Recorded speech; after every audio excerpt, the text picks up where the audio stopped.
बच्चों, आज हम पढ़ेंगे क्लास 12th की इंग्लिश बुक का सेकेंड नंबर का लेसन। बच्चों, हमारा जो सेकेंड नंबर का लेसन है जिसका नाम है a friend who came from the sky.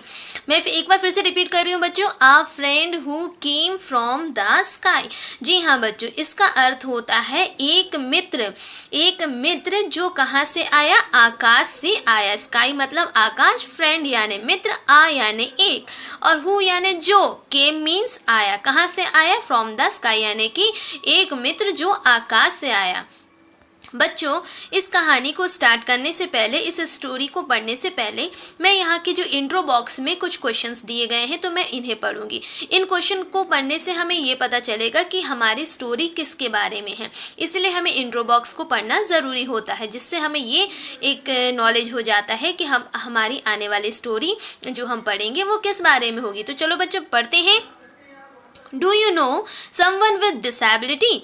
First question यहाँ पे पूछा जा रहा है बच्चों कि क्या आप किसी को ऐसा जानते हैं? Do you know someone with disability मतलब जो विकलांग हो, किसी विकलांग बच्चे को या किसी विकलांग को क्या आप जानते हो? How do you feel about the disabled people? Second question है कि यदि आप जानते हो तो आप उनके बारे में क्या महसूस करते हो? How do you feel about the disabled people यानी कि जो विकलांग व्यक्ति हैं या लोग हैं उनके बारे में आप क्या फील करते हो? What do you think they need the most? आप क्या सोचते हो, क्या विचार करते हो कि उन्हें सबसे ज़्यादा मोस्ट यानी किस चीज़ की नीड यानी कि आवश्यकता होती है? What do you think they need the most? What is the special about them? उनके बारे में क्या विशेषता होती है, उनकी क्या विशेषता होती है, क्या खास बात होती है? तो ये सारे क्वेश्चंस बच्चों आपने पढ़े होंगे। ये सारे क्वेश्चंस डिसेबिलिटी के बारे में आपको कुछ ना कुछ बता रहे हैं, आपसे कुछ ना कुछ पूछ रहे हैं। तो बच्चों हम देखते हैं कि अब इनके आंसर्स हमें जब पता चलेंगे जब हम इस स्टोरी को अच्छे से पढ़ेंगे।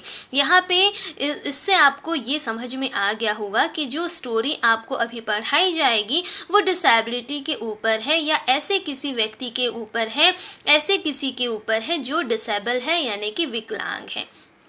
तो चलो बच्चों देखते हैं। यहाँ पर आपको एक फ़ोटो दिखाई जा रही है बच्चों, यहाँ पे आप फ़ोटो देख सकते हो बहुत अच्छे से जो आपकी टेक्स्ट बुक पे बनी हुई है। यहाँ पर आपको एक गर्ल दिखाई जा रही है जो अपने व्हील चेयर में बैठी है, और आपको फ़ोटो देखकर, ये पिक देखकर ही आपको समझ में आ जा रहा होगा कि इस इमेज में क्या दिखाया जा रहा है कि there are so many childrens are there. यहाँ पे कुछ बच्चे हैं और ये सारे बच्चे जो हैं वो आपस में खेल रहे हैं।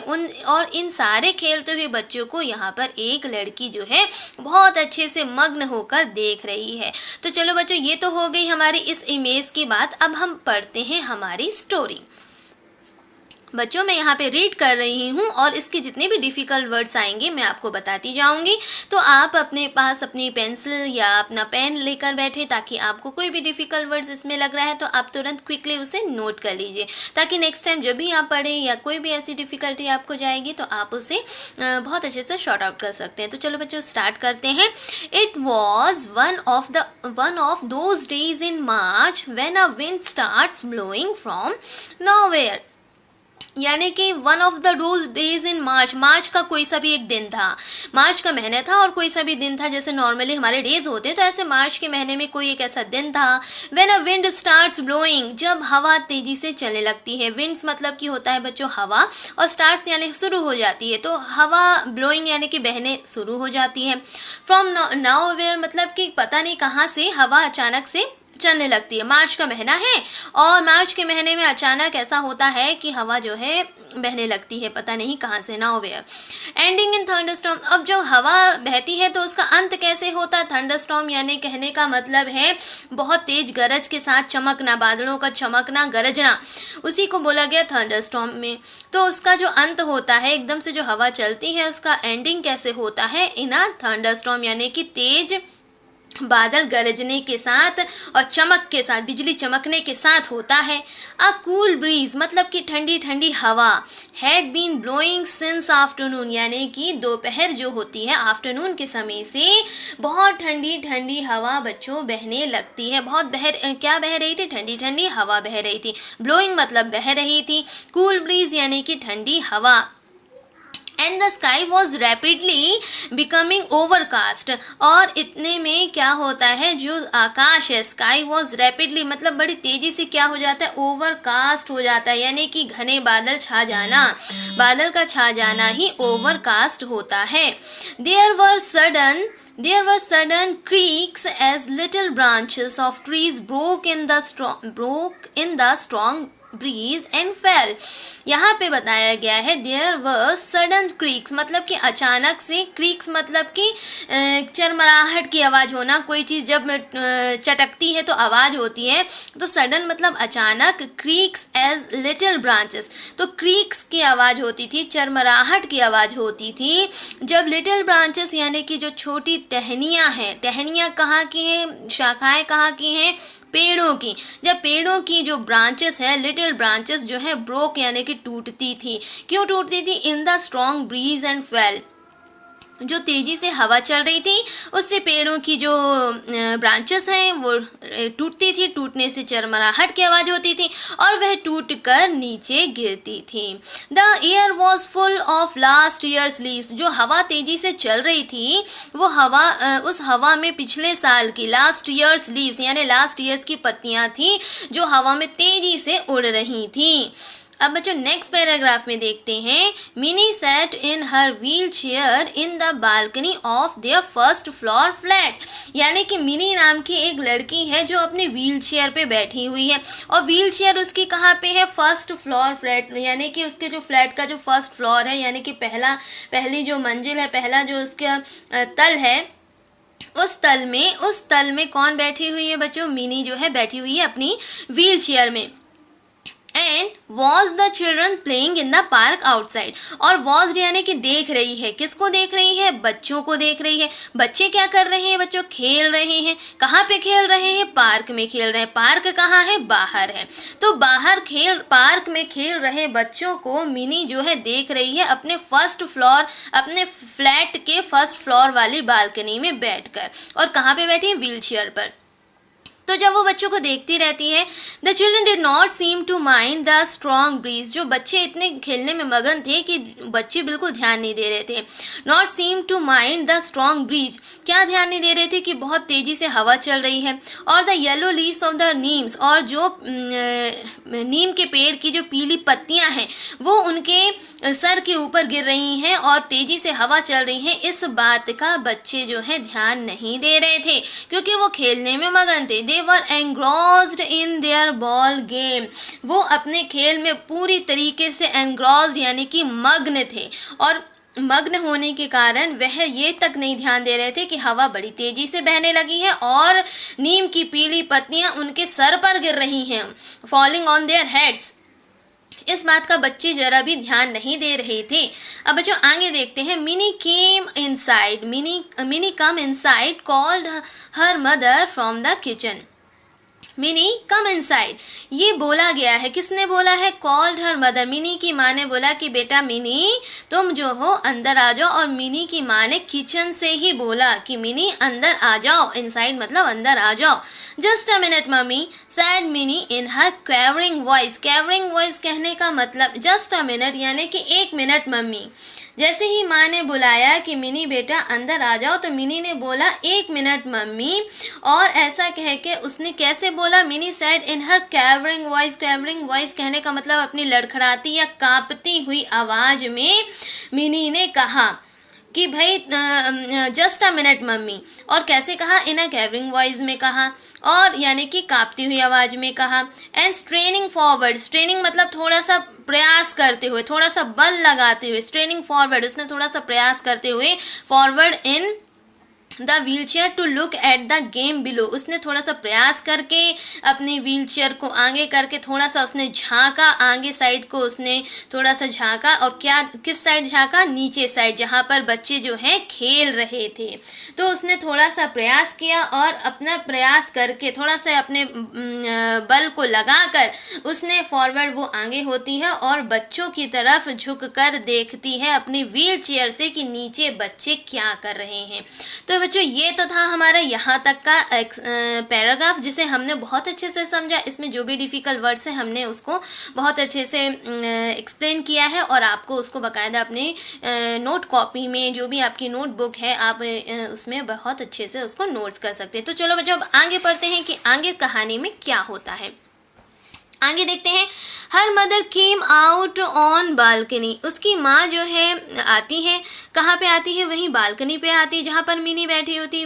Mini baby, it is too windy to sit outside. बेटा बाहर बैठना बहुत ज़्यादा हवा से भरा हुआ है और वहाँ तुम हवा में बैठ रही हो। Mini baby, it is too windy, बहुत हवा है बाहर बैठने के लिए, मतलब कि बहुत तेज़ी से हवा चल रही है और तुम जो हो बाहर बैठी हुई हो। कम ऑन इनसाइड, चलो तुम अंदर आ जाओ। That is like a good girl, मतलब कि तुम एक अच्छी बेटी हो ना, एक अच्छी लड़की हो ना, तो चलो तुम अंदर आ जाओ, क्योंकि बाहर बहुत तेज़ हवा चल रही है। उसकी माँ ने ऐसा किसको कहा? मिनी को कहा कि बेटी बहुत ज़्यादा हवा चल रही है और तुम एक अच्छी लड़की हो, एक अच्छी बेटी हो ना, तो बाहर इतनी तेज़ हवा है, तुम्हें नहीं बैठना है, चलो तुम एक अच्छी बेटी हो ना, तो अंदर आ जाओ। Mini continue to peer. Peer का मतलब होता है बच्चों झांकना।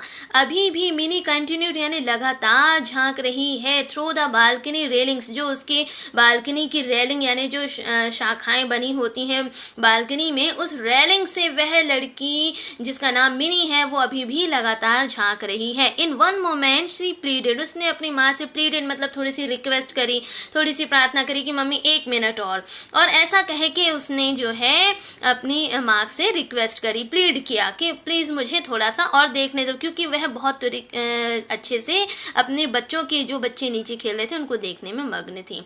Her mother looked at the children in the park.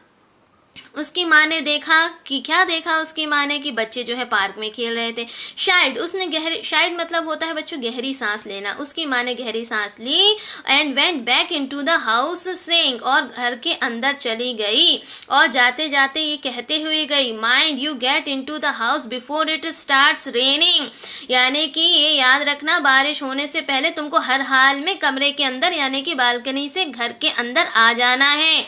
I don't want you to get wet, मैं नहीं चाहती कि तुम क्या हो जाओ? गेट वेट मतलब कि तुम भीगो या तुम भीग जाओ। ऐसा मिनी की माँ ने घर के अंदर जाते जाते अपनी बेटी मिनी को कहा। Mini was 12 years old and a spastic. बच्चों आप सभी को मैं ये बताना चाहूँगी कि ये जो पैराग्राफ है, Mini was a 12 years old and a spastic, ये पैराग्राफ, ये यहाँ से लेके यहाँ तक का ये पैराग्राफ मोस्ट इम्पॉर्टेंट पैराग्राफ है। क्यों मोस्ट इम्पॉर्टेंट पैराग्राफ है? क्योंकि यही पैराग्राफ हमको सबसे ज़्यादा मिनी के कैरेक्टरिस्टिक्स को बताता है कि मिनी किस टाइप की लड़की थी, मिनी की क्या प्रॉब्लम थी, मिनी किस प्रकार की लड़की थी, और ये जो है वो ये पूरा पैराग्राफ हमें कवर कर देता है। तो इसे हमें बहुत अच्छे से समझने की ज़रूरत है कि Mini was a 12 years old and a spastic, यानी कि मिनी जो है कैसी थी? 12 साल की एक लड़की थी और 12 साल की थी वह, और वो एक स्पेस्टिक थी। स्पेस्टिक क्या होता है बच्चों? स्पेस्टिक एक ऐसी बीमारी है जो जन्म से ही होती है। Spastic is a person, spastic person एक ऐसा व्यक्ति होता है, एक ऐसे लोग जो स्पेस्टिक के अंतर्गत आते हैं, who has no control over his hands and legs from birth, मतलब कि ये एक ऐसी बीमारी होती है, जो भी स्पेस्टिक बच्चा होता है या व्यक्ति होता है वो ऐसा होता है जिसके पास कोई भी क्षमता नहीं होती अपने हाथों और पैरों को जन्म के साथ ही, यानी कि जन्म से ही उनमें इतनी क्षमता नहीं होती, उनके हाथ पैर जो हैं उनके कंट्रोल के अनुसार, उनके शरीर के कंट्रोल के अनुसार नहीं चलते, वो ही बच्चा होता है स्पेस्टिक। तो मिनी जो है 12 साल की एक स्पेस्टिक यानी कि उस पक्षपात वाली पक्षघात की जो समस्या से पीड़ित थी जन्म से ही। और ये स्पेस्टिक क्या होता है? ये स्पेस्टिक जो है एक ऐसा व्यक्ति होता है, स्पेस्टिक यदि कोई है तो मतलब कि वह ऐसा व्यक्ति है जिसका उसके जन्म से ही उसके हाथ और पैरों में किसी प्रकार का कोई कंट्रोल या नियंत्रण नहीं है उसके द्वारा। तो मिनी कुड नॉट वॉक, अब मिनी क्या नहीं कर सकती थी बच्चों, मिनी चल नहीं सकती थी। और बटन अप हर शर्ट, अपने शर्ट्स के बटन नहीं लगा सकती थी। But she could crawl, but वो क्रॉल मतलब कि धीरे धीरे घसीट कर चलना, रेंगते हुए चलना, वो क्रॉल कर सकती थी। And had learn to use her hand to brush her teeth, और उसने ये सीख लिया था, लर्न मतलब उसने सीख लिया था क्या प्रयोग करना, अपने हाथों से ब्रश करना अपने दांतों के। And use a spoon to eat, और खाना खाने के लिए चम्मच का प्रयोग करना या चम्मच से खाना खाने के लिए चम्मच का प्रयोग करना भी मिनी ने सीख लिया था। She could also मैनोवर her wheel chair, उसने अपनी व्हील चेयर को भी अच्छे से नियंत्रण करना सीख लिया था, अच्छे से संचालित करना कि वह अपनी व्हील चेयर को अपने हिसाब से कहीं पर भी ले जा सकती थी। तो उसने अपनी व्हील चेयर को मैनोवर करना सीख लिया और अपने ब्रश करना, अपने दांतों के ब्रश करना सीख लिया और स्पून का यूज़ करके खाना खाना सीख लिया था। लेकिन वह क्या नहीं कर सकती थी, वो चल नहीं सकती थी, अपने शर्ट्स के बटन नहीं लगा सकती थी और वह रेंग सकती थी। यहाँ पे दिया शी कुड क्रॉल, वो रेंग सकती थी। तो ये सारी चीज़ें उसने सीख लिया था। आगे पढ़ते हैं बच्चों। She went to a special school, उसे एक विशेष प्रकार के विद्यालय में भेजा जाता था। Where she was taught exercise, जहाँ उसे कुछ अभ्यास सिखाए जाते थे। एंड अंडरवेंट, और उसके बाद अंडरवेंट स्पीच थेरेपी, और उसे जो वाचन करने की मतलब कि बोलने की जो थेरेपी होती है, जो प्रणाली होती है, वह उसके साथ वह भी उसे सिखाई जाती थी अभ्यास के साथ साथ। Speech therapy as well as learn the usual subjects like other childrens, और उसके साथ साथ उसे वह सारे विषय भी पढ़ाए जाते थे जो अन्य बच्चों को विद्यालयों में पढ़ाए जाते। तो वह उसके साथ साथ सामान्य विषय तो पढ़ती थी, सामान्य विषय के साथ उसके साथ एडिशनल में उसके साथ अलग अभ्यास किया जाता था, और उसके साथ साथ अभ्यास के साथ साथ उसको जो स्पीच थेरेपी यानी कि जो बोलने की जो प्रणाली होती है उसकी सुधार प्रक्रिया जो सिखाई जाती है वह भी उसके साथ उसको सिखाया जाता था। और इसके साथ साथ वह अन्य विषय जैसे सारे बच्चे पढ़ते हैं वह विषय का भी वह अध्ययन करती थी। तो ऐसे विशेष स्कूल में वह जाती थी। तो बच्चों यहाँ तक आपने आज कहानी पढ़ी, इससे आपको समझ में आ गया होगा कि ये कहानी किसके बारे में है, ये कहानी हमें किस लड़की के बारे में बता रही है और वह लड़की किस प्रकार की है और वह क्या कर रही है।